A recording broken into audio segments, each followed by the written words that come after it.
ರೇಣುಕಾಸ್ವಾಮಿ ಕೊಲೆ ಪ್ರಕರಣದಲ್ಲಿ D boss Darshan ಅವರು ಪರಪ್ಪನ ಅಗ್ರಹಾರ ಜೈಲು ಸೇರಿ 25 ದಿನಗಳು ಕಳೆದಿವೆ. ಆಗಸ್ಟ್ 14ರಂದು ಸುಪ್ರೀಂ ಕೋರ್ಟ್, ಹೈಕೋರ್ಟ್ ದರ್ಶನ್ ಸೇರಿದಂತೆ ಒಟ್ಟು 7 ಆರೋಪಿಗಳಿಗೆ ನೀಡಿದಂತಹ ಜಾಮೀನನ್ನ ರದ್ದುಗೊಳಿಸಿ ಆದೇಶವನ್ನ ನೀಡಿತ್ತು. ನಟ ದರ್ಶನ್ ಅವರಿಗೆ ಹೈಕೋರ್ಟ್ ಜಾಮೀನು ಮಂಜೂರು ಮಾಡಿದ್ದನ್ನ ಪ್ರಶ್ನಿಸಿ ರಾಜ್ಯ ಸರ್ಕಾರ ಸುಪ್ರೀಂ ಕೋರ್ಟ್ಗೆ ಅರ್ಜಿಯನ್ನ ಸಲ್ಲಿಸಿತ್ತು. ಆ ಅರ್ಜಿಯ ವಿಚಾರಣೆ ನಡೆಸಿದಂತಹ ಸುಪ್ರೀಂ ಕೋರ್ಟ್ ಆಗಸ್ಟ್ 14ರಂದು ಮಹತ್ವದ ಆದೇಶವನ್ನ ಕೊಟ್ಟಿತ್ತು. ನಿಜಕ್ಕೂ ಇದು ದೇಶದ ಇತಿಹಾಸದಲ್ಲಿ ಅತ್ಯಂತ ಮಹತ್ವದ ತೀರ್ಪು ಅಂತ ಪರಿಗಣಿಸಲಾಗಿದೆ.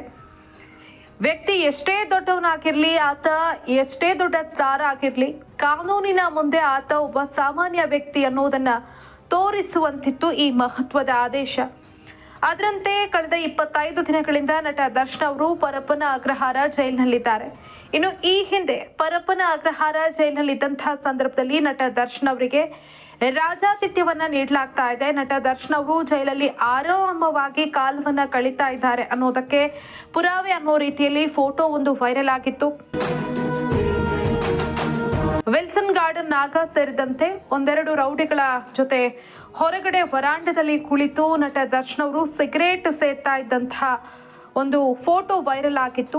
ಈ ವಿಚಾರವನ್ನ ಕೂಡ ತೆಗೆದುಕೊಂಡು ಸುಪ್ರೀಂ ಕೋರ್ಟ್ ಕಳೆದ ಬಾರಿ ತರಾಟೆಗೆ ತೆಗೆದುಕೊಂಡಿತ್ತು. ಜೈಲಾಧಿಕಾರಿಗಳನ್ನ ಸಸ್ಪೆಂಡ್ ಮಾಡಬೇಕು ಅನ್ನೋ ಆದೇಶವನ್ನ ಕೊಟ್ಟಿತ್ತು. ಅಲ್ಲದೆ ಈ ಬಾರಿ ಆ ರೀತಿ ಎಲ್ಲಾದ್ರೂ ರಾಜಾತಿಥ್ಯವನ್ನ ನೀಡಿದ್ರೆ ಕಠಿಣ ಕ್ರಮವನ್ನ ಕೈಗೊಳ್ಳಲಾಗುತ್ತೆ ಅನ್ನೋ ಎಚ್ಚರಿಕೆಯನ್ನ ಕೂಡ ಕೊಡಲಾಗಿತ್ತು. ಅದರಂತೆ ಸದ್ಯ ಪರಪ್ಪನ ಅಗ್ರಹಾರ ಜೈಲಿನಲ್ಲಿರುವಂತಹ ನಟ ದರ್ಶನ್ ಅವರಿಗೆ ಯಾವುದೇ ರೀತಿಯಾದಂತಹ ಸೌಲಭ್ಯವನ್ನ ಕೊಟ್ಟಿಲ್ಲ. ಸಾಮಾನ್ಯ ಕೈದಿಯಂತೆ ಜೈಲಿನಲ್ಲಿ ಸಮಯವನ್ನ ಕಳೀತಾ ಇದ್ದಾರೆ.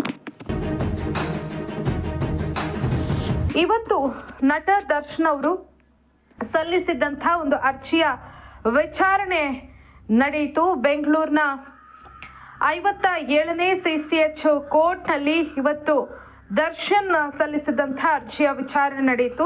ತನಗೆ ಹೆಚ್ಚುವರಿ ದಿಂಬು ಹಾಗೆ ಬೆಡ್ಶೀಟ್ ನೀಡುವಂತೆ ನಟ ದರ್ಶನ್ ಅವರು ಸಲ್ಲಿಸಿದಂತಹ ಅರ್ಜಿಯ ವಿಚಾರಣೆಯನ್ನ ಇವತ್ತು ನ್ಯಾಯಾಲಯ ವಿಚಾರಣೆಗಾಗಿ ಕೈಗೆತ್ತಿಕೊಂಡಿತ್ತು. ಅದರಂತೆ ವಿಡಿಯೋ ಕಾನ್ಫರೆನ್ಸ್ ಮೂಲಕ ನಟ ದರ್ಶನ್ ಸೇರಿದಂತೆ ಉಳಿದ ಆರೋಪಿಗಳು ಕೂಡ ವಿಚಾರಣೆಗೆ ಹಾಜರಾಗಿದ್ರು.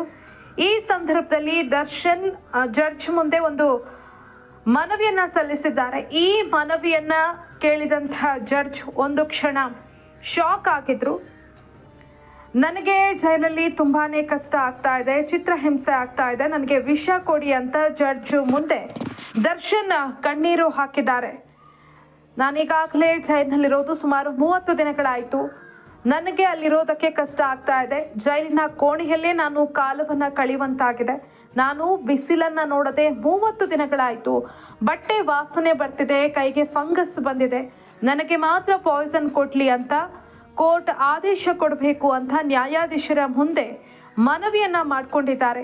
ಈ ಸಂದರ್ಭದಲ್ಲಿ ನ್ಯಾಯಾಧೀಶರು ಆ ರೀತಿ ನೀವು ಕೇಳೋ ಹಾಗಿಲ್ಲ, ನಿಮಗೆ ಯಾವ ರೀತಿ ವ್ಯವಸ್ಥೆಯನ್ನ ಮಾಡ್ಕೊಡ್ಬಹುದು, ಅದಕ್ಕೆ ಸಂಬಂಧಪಟ್ಟಂತೆ ನಾವು ಆದೇಶವನ್ನ ಕೊಡಬಹುದು, ಅದಕ್ಕೆ ಸಂಬಂಧಪಟ್ಟಂತೆ ಕ್ರಮವನ್ನ ಕೈಗೊಳ್ಳೋದಕ್ಕೆ ಪ್ರಯತ್ನಿಸ್ತೀವಿ ಅಂತ ಹೇಳಿದ್ದಾರೆ. ಅದರಂತೆ ಇವತ್ತು ಮಧ್ಯಾಹ್ನ 3 ಗಂಟೆಗೆ ಆ ಒಂದು ಆದೇಶವನ್ನ ಕಾಯ್ದಿರಿಸಿದ್ರು. ಅದರಂತೆ 3 ಗಂಟೆಯ ಬಳಿಕ ಆದೇಶವನ್ನ ಹೊರಡಿಸಿದ್ದಾರೆ. ದರ್ಶನ್ಗೆ ಕೊಡಬೇಕಾದಂತಹ ಕೆಲವು ಮೂಲಭೂತ ಸೌಲಭ್ಯಗಳೇನಿದೆ ಅದನ್ನ ನೀಡಬೇಕು ಅನ್ನೋ ಆದೇಶವನ್ನ ಕೊಟ್ಟಿದ್ದಾರೆ. ಹಾಗೇನೆ ಅವರಿಗೆ ಹೆಚ್ಚುವರಿ ದಿಂಬು ಹಾಗೆ ಬೆಡ್ಶೀಟ್ ಕೂಡ ನೀಡೋದಕ್ಕೆ ಅವಕಾಶ ಕೊಡಬೇಕು ಅಂತ ಆದೇಶವನ್ನ ಕೊಟ್ಟಿದ್ದಾರೆ. ಇದು ಅವರಿಗೆ ಕೊಂಚ ರಿಲೀಫ್ ಅನ್ಸಿದೆ. ಅವರೇನು ಮನವಿಯನ್ನ ಮಾಡ್ಕೊಂಡಿದ್ರು, ನನಗೆ ಹೆಚ್ಚುವರಿ ದಿಂಬು ಹಾಗೆ ಬೆಡ್ಶೀಟ್ ಅನ್ನ ಒದಗಿಸ್ಬೇಕು, ಹಾಗೆ ಸೆಲ್ನ ಒಳಗೆ ನಾನು ಓಡಾಡಬೇಕಾಗಿದೆ, ಹಾಗಾಗಿ ನನಗೆ ಉಸಿರು ಕಟ್ಟಿದಂತಹ ವಾತಾವರಣ ಇದೆ, ನಾನು ಬಿಸಿಲನ್ನ ನೋಡೋದಕ್ಕೂ ಕೂಡ ಅವಕಾಶ ಇಲ್ಲ, ಹಾಗಾಗಿ ನನಗೆ ವಿಷ ಕೊಟ್ಬಿಡಿ ಅಂತ ಮನವಿಯನ್ನ ಮಾಡ್ಕೊಂಡಿದ್ರು. ಆದ್ರೆ ಈಗ ಜೈಲಾಧಿಕಾರಿಗಳಿಗೆ ಆದೇಶವನ್ನ ಕೊಟ್ಟಿದ್ದಾರೆ. ಏನು ಬೇಸಿಕ್ ಸೌಲಭ್ಯಗಳಿದೆ ಅದನ್ನ ಅವರಿಗೆ ಒದಗಿಸಿ ಕೊಡಿ ಅಂತ ಜೈಲಾಧಿಕಾರಿಗಳಿಗೆ ಜಡ್ಜ್ ಆದೇಶವನ್ನ ಕೊಟ್ಟಿದ್ದಾರೆ. ಇನ್ನು ಜೈಲಾಧಿಕಾರಿಗಳು ಈ ಹಿಂದೆ ಆದಂತಹ ತಪ್ಪುಗಳು ಆಗಬಾರ್ದು ಅನ್ನೋ ನಿಟ್ಟಿನಲ್ಲಿ ದರ್ಶನ್ ವಿಚಾರದಲ್ಲಿ ತುಂಬಾ ಎಚ್ಚರಿಕೆಯನ್ನ ವಹಿಸಿದ್ದಾರೆ. ಜೈಲಿನಲ್ಲಿ ಯಾವುದೇ ರೀತಿಯಾದಂತಹ ಫೆಸಿಲಿಟಿಗಳನ್ನ ಅವರಿಗೆ ಕೊಟ್ಟಿಲ್ಲ. ಸೆಲ್ನೊಳಗೆ ಅಷ್ಟೇ ಅವರಿಗೆ ಓಡಾಡೋದಕ್ಕೆ ಅವಕಾಶ ಇದೆ, ಹೊರಗಡೆ ಹೋಗೋದಕ್ಕೆ ಯಾವುದೇ ರೀತಿಯಾದಂತಹ ಅವಕಾಶ ಇಲ್ಲ. ಹಾಗಾಗಿ ನಟ ದರ್ಶನ್ ಅವರು ಸೆಲ್ನ ಒಳಗಡೆಯೇ ಸಮಯವನ್ನ ಕಳಿಬೇಕಾಗಿದೆ. ಈ ಎಲ್ಲ ವಾತಾವರಣದಿಂದಾಗಿ ನಟ ದರ್ಶನ್ ಅವರು ಕಂಗಾಲಾಗಿ ಹೋಗಿದ್ದಾರೆ. ಹೊರಗಡೆ ಇದ್ದಂತಹ ಸಂದರ್ಭದಲ್ಲಿ ಐಷಾರಾಮಿ ಜೀವನವನ್ನ ನಡೆಸಿದಂತ ನಟ ದರ್ಶನ್ ಇದೀಗ ಜೈಲಿನಲ್ಲಿ ಕ್ಷಣ ಕ್ಷಣಕ್ಕೂ ನರಕ ಯಾತನೆಯನ್ನ ಅನುಭವಿಸ್ತಾ ಇದ್ದಾರೆ. ಈ ಹಿಂದೆ ಜೈಲಿನಲ್ಲಿದ್ದಂತಹ ಸಂದರ್ಭದಲ್ಲಿ ಅವರಿಗೆ ಯಾವ ರೀತಿ ಸ್ಪೆಷಲ್ ಟ್ರೀಟ್ಮೆಂಟ್ ಸಿಗ್ತಾ ಇತ್ತು ಅನ್ನೋದು ನಿಮಗೆಲ್ಲ ಗೊತ್ತೇ ಇದೆ. ಇನ್ನು ಬೆನ್ನು ನೋವಿನ ನೆಪದಲ್ಲಿ ಬಳ್ಳಾರಿ ಜೈಲಿನಲ್ಲಿದ್ದಂತಹ ಸಂದರ್ಭದಲ್ಲೂ ಕೂಡ ಅವರಿಗೆ ಸ್ಪೆಷಲ್ ಆದಂತ ಬೆಡ್ನ ವ್ಯವಸ್ಥೆಯನ್ನ ಕೂಡ ಕಲ್ಪಿಸಲಾಗಿತ್ತು. ಆದ್ರೆ ಇಲ್ಲಿ ಅದ್ಯಾವುದೇ ರೀತಿಯಾದಂತಹ ಫೆಸಿಲಿಟಿ ಇಲ್ಲದೆ ಇರೋದ್ರಿಂದ ನಟ ದರ್ಶನ್ ಕಂಗಾಲಾಗಿ ಹೋಗಿದ್ದಾರೆ.